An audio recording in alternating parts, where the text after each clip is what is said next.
What's up guys, it's Justin, and today I wanted to hop on and make a quick video because yesterday I tried signing up for Uber driving and Lyft driving and had two completely different experiences. So today I wanted to make a video explaining what happened, what you need to know before you sign up, and why one made me so frustrated that I will never ever drive for them ever. So that's what we're going to talk about today. I don't want to waste any of your time, but if you just like this video, subscribe to the channel, maybe leave a comment or even share this video with a friend. That would be super helpful. The channel is taking off, so I really appreciate you guys so much. And with that, let's get into the video. I should probably let you know that my voice is not as good as it normally is. I actually spent the entire weekend before recording this video in Auburn, Alabama, watching the Iron Bowl, and screaming for 5+ hours nonstop is not good for the vocal cords or my soul. Alright, so like I said, I signed up for both Uber driving and Lyft driving, and I'm going to start off with Uber. That was the first one that I signed up for. I already had the Uber driver app from doing their food delivery service, and if you've been watching my videos, you know that the food delivery on UberEats did not go that well. But I wanted to keep those kind of separate, not really think about the UberEats when I signed up for the Uber delivery. It was really pretty simple. I went into the app, and I was already pretty familiar with it, but if you aren't familiar with it, all you do is you go to the sign up button, and then you tell them that you want to sign up to be an actual driver, not a food delivery person. You want to sign up to be a driver, and that's going to obviously require a little bit more verification because you're not just driving food around anymore, you're trying to drive actual people. So here's the things that you're going to need when you get on there. First of all, obviously your driver's license. You're going to need to put a picture of that.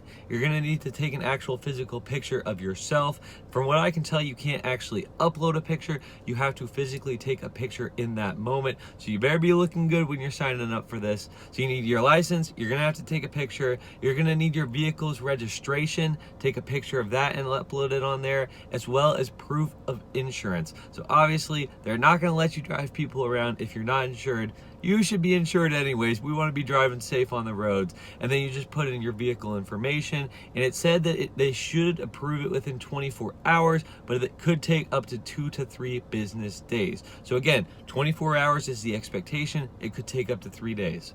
Well, I put in all my information, took pictures of all of my documents, made sure they were very clear.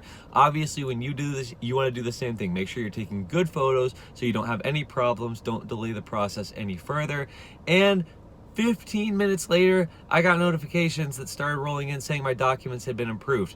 First it was my license, then my registration, then my insurance.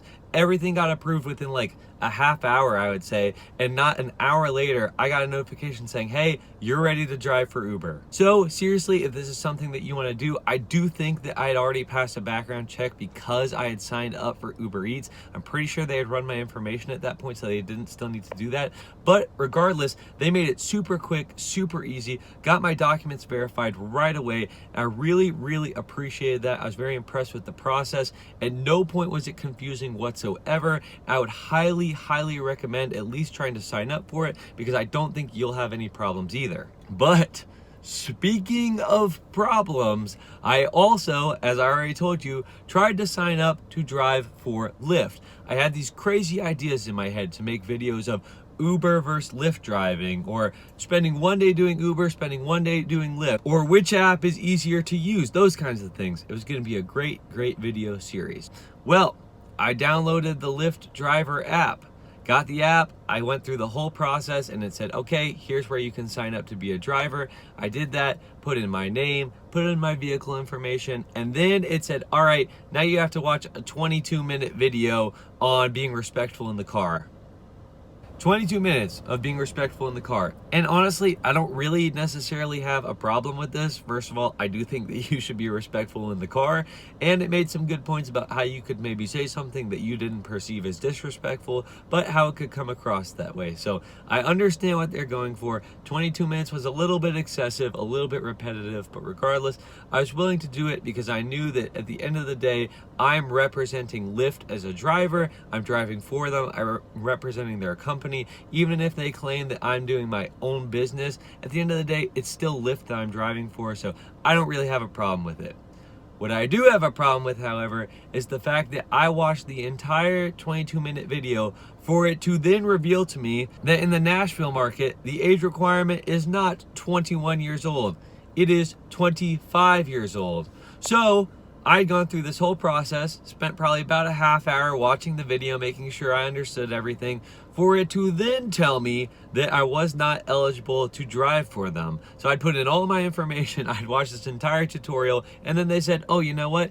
You can't do this until you're 25. Well, newsflash, I'm not 25. So I'm actually multiple years away from being able to drive for Lyft. And I was really frustrated about this, and it denied my account, obviously. I still tried to complete everything and just see what would happen, and it said I'd gotten denied. No surprise there. And then this morning, when I woke up, I got a text from Lyft saying, hey, we saw that your account got denied. We want to make sure that we can make it happen where you can drive. And I reached back out and said, listen, hey, I'm not 25, but I am on other ride-sharing apps, and I'm approved on there. So I really think that I should be able to drive for Lyft. I'm on Uber. I don't see why I couldn't drive for Lyft. And it's important to note here that 25 is not the overarching requirement for age to drive for Lyft. It's just in the Nashville market. I guess the age requirement varies by market, and maybe they don't want me driving around bachelorette parties, because if you've ever been to Nashville, it is running rampant with chicks standing up on trucks and buses and vans and airplanes and tanks, dancing and having fun bachelorette parties, and I'm sure they need a way home, and that's probably comes to the Lyft driver. So maybe that's what they're trying to avoid by making the age requirement 25 in Nashville. I don't know, but they reached out, they asked what they could do, I told them that, and they said, oh, don't worry, which got me a little bit excited. We'll just pause the registration of your account and let you return to it when you turn 25, multiple years from now, and said, have an amazing day. We look forward to working with you in the near future. We have different ideas of what the near future looks like. So, as I said, even though that's the requirement and it's really frustrating, I just wish they had told me that before I spent a half hour watching their stupid video or doing the entire registration process. That was really frustrating, and it kind of destroyed my plan to do this video series. But you can be on the lookout, because I am going to be doing Uber driving in the near future. I'm really loving DoorDash. I love working on that app, and I think I'm going to continue doing that. But I want to give Uber a try, see how it is delivering people. I know that's going to be a big change from delivering food, because the people will probably talk to me, and they probably also won't smell as good. That is, I can't leave that in there. But yeah, if you're wondering about doing Uber or Lyft driving, just know the documents you're gonna need: your ID, your vehicle registration, your vehicle information, as well as your proof of insurance. And that's regardless of which platform you're trying to drive on. And then obviously, before you start signing up, check the requirements for your specific market so you don't end up wasting a bunch of time. I wouldn't want that for you, and I hope that you can learn from my mistake and not waste your time as well. So thank you guys so much for watching. Again, thank you so much for supporting the channel. I just wanted to come on and give you a little heads up on what the registration process looks like. Again, you could be driving for Uber tomorrow if you get your documents approved. So hop on there, do it. It's really quick and easy. And I'm sure that if you meet the age requirements for Lyft, it's probably similarly simple. You just have to make sure that you meet those age requirements. So thank you guys so much. Have an amazing rest of your day. Don't forget to like, subscribe, comment, share this video with a friend, share this video with all your friends, and I'll see you soon.